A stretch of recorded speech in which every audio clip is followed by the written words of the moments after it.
Edwin Namandalo w'emyaka 2 yafiiridde mu nkuba eyafudde akawungeezi k'eggulo mu disitulikiti y'e Sironko. Okusinziira ku batuuze, enkuba eno yatandise ku ssaawa 2 ez'ekiro ekyaviiriddeko amazzi okwanjala. Paka ssaawa 10 bananga amazzi ne gatuyingirira mu nnyumba. Tetwebase tuyimiridde buyimirizi wetu abaana ku mugongo. Kigambibwa nti Namandalo okufa yabadde agezaako kutaasa abaana ba muliraanwa obutatwalibwa mataba. Nagamba maama ndaba wali kubakerene kirabika amazzi getwala abantu maama gangendeyo ndabe. Gano gamukubye ne gamuyingiza mu kalivati asangiddwa ku makya mu musiri gwa muceere nga mufu. Abaana yabajjeyo mu nyumba naye kati kuvuga amazzi kukomawo amazzi negakola ki negamusera negamutabula mu bwena buvaawo. Enkuba eno yakosezza abatuuze mu magombolola 3 okuli Bukise, Butandiga, Kosa n'Ekikobero ng'ennyumba ezisinga zaasigadde ku ttaka ko n'okwonoona ebintu byabwe. Alisa byonna bigenze. Taata wendi na mwandu n'obuyumba bwange bwe mbadde mpangisa nfunako omutwalo gumu nabo boona bwonoonese. Abamu ku batuuze tusanze bali mu kunoonya ebyo ebyasumattuse.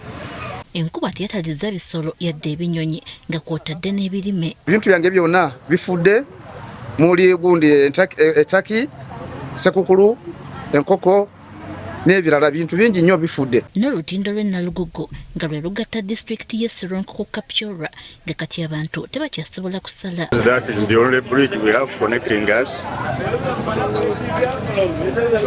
to Kapchorwa, to Kwevi, Moroto, to Karamoja general.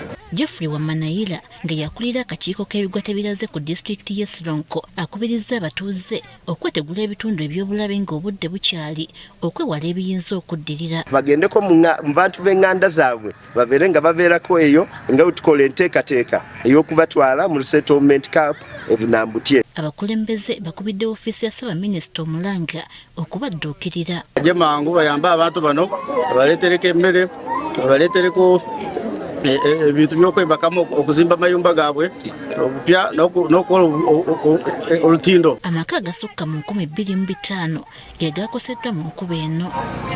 Mu ngeri y'emu enkuba yatonnya akawungeezi k'eggulo yasannyalazza ebyentambula ku kyalo Kunywa mu disitulikiti y'e Mityana amazzi be gasazeeko amakubo ekyazibuwazza ebyentambula.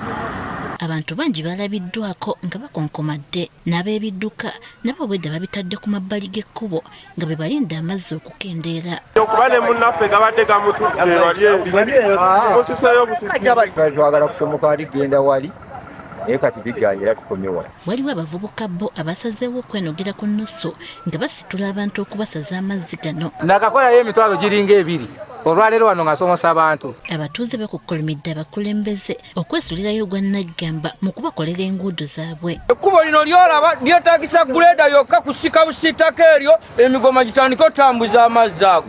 Naye emigoma gyaziba bikosa omukutu gumu amazzi galina kwanjala mu kkubo. Gala kumanya meeya akola ki n'abalala. Ebintu bingi byayonooneddwa enkuba omuli ennyumba n'ensuku. omuzira gwe gwasinze otukosa n'ekibuyaga. Mbasaba buyambi mujje mu nnyambe siina wensuza bwana bwange n'ekyokulya kyonna kyampeddeko muwogo yenna yayonoonese. Mwanyi embizi zafudde. Embuzi zange zafudde. Kati ne bano basaba kudduukirirwa kubanga tebakyalina kyakuzzaako nga n'abamu aw'okwegeka oluba tebalinaawo.